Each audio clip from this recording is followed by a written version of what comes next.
Hi everyone, I'm Tanaz from foreverconscious.com and this is your weekly energy forecast for the week of May 3rd. So we have a couple of events happening this week, cosmic events that will be driving sort of the energy of the week. We have the lunar nodes changing signs. I spoke a little bit about this last week. That's happening on May 5th.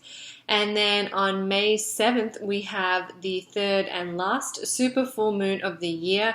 This is falling in the sign of Scorpio.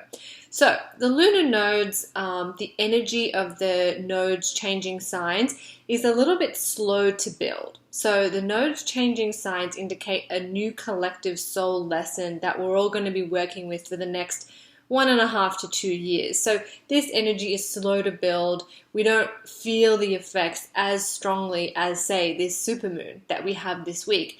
And so that's really going to dominate the energy that we're feeling this week. That super full moon on the 7th, that will really be riding us through the week. Also, as we get to the end of the week, we start heading into many retrogrades. Next week is like retrograde week. We have Saturn going retrograde on the 10th or 11th, depending on your time zone. Venus then follows on the 12th, 13th, depending on your time zone. And then Jupiter on the 14th. So that's next week. We have 3 planets going retrograde. So we will start to feel that sort of slowing down energy this week. But the main focus for this week, the main thing we'll be feeling is this really potent Scorpio super full moon, and as I mentioned, it's the last super moon of the year, super full moon of the year. So what does that mean? What's a super full moon? It's when the moon is really close to the earth, closer than usual, and therefore we feel the effects more strongly. This full moon is also the last full moon before the eclipses. So we'll have another new moon, and then next month, instead of having a full moon, we'll have a lunar eclipse. So this full moon is pretty special because it's the last of many things, it seems. And it will be pretty powerful in helping to draw things out of us. That's what all full moons do. But there may be a sense that something else is coming and the eclipse is likely to be far more amplified. So we have this full moon. It will be helping to draw things out of us, but there's a bigger release next month on the way with the eclipse. This full moon also is, it feels very deep, but also sweet. I feel like a nice word to describe this full moon is poetic. There's a depth to it. There's a sense of maybe like, dark night of the soul energy attached to it, but also a beauty. It encourages us to find the beauty in endings, to find the beauty in the journey that we have traveled, even through the struggles, even through the darkness, to try and see the beauty of it. And it's not so much seeing the beauty of the events themselves, because I'm sure a lot of us have had events that we have had to go through that we think, oh, there's no beauty in that. It was just complete, it was terrible. And I completely honor that and I understand that. But I think there's a little bit of a window or a little bit of an opening to see the beauty in who you are today because of that, because of what you've seen, because of the journey that you've traveled. And there's also a sense of endings and closure. Now, as I mentioned, the eclipse we have in June is also endings and closure. Eclipses bring, really finite endings to things. It's sort of like the hand of the universe coming in and taking and clearing a path for us. And it can be pretty intense. But this full moon kind of offers us up a little bit of release and celebration of endings on an emotional level.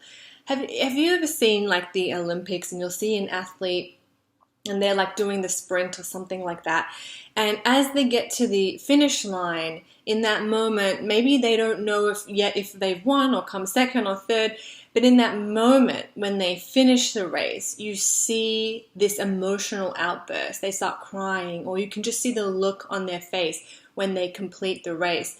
And in that moment, it doesn't really matter whether they won or lost. It's just this sense of it's done. It's over. Everything that I've been training for, all the rigorous, routine and schedule that I have been working towards in this moment, now it is done. And there's that release point. That's what I feel like this full moon holds for us. It's a release point of all the dark night of the soul journeys we've traveled. It's the release point of all the beauty and horror and terror that we have seen on an emotional level. There's a sense that we have run the race, we've finished, we've got to the end of the line, and then there's that release of now it's done, now it's finished. So feel into that, see how that might resonate for you with what you're going through, what you have been through, and see how that sort of settles into your being as we get closer to this full moon.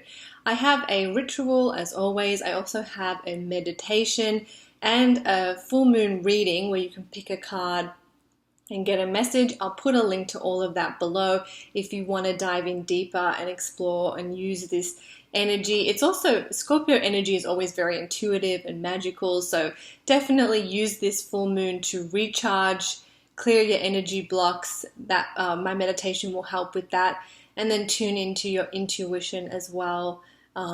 Maybe give yourself a card reading or try my full moon reading. Again, I'll put a link below.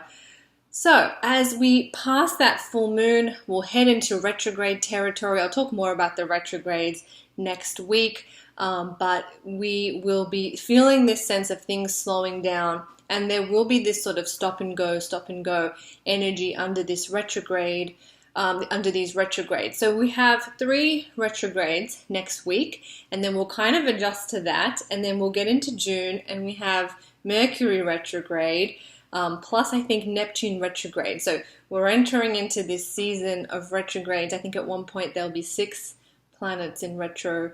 So retrograde is okay. It's okay energy. In fact, I like to think of it as a more feminine expression of the planet, because retrograde energy calls us to go in. It's more of an internal energy, which is sort of more of a feminine expression rather than an external one. So we are doing a lot of growing on the inside. I know we might feel like life on the outside has come to a little bit of a standstill.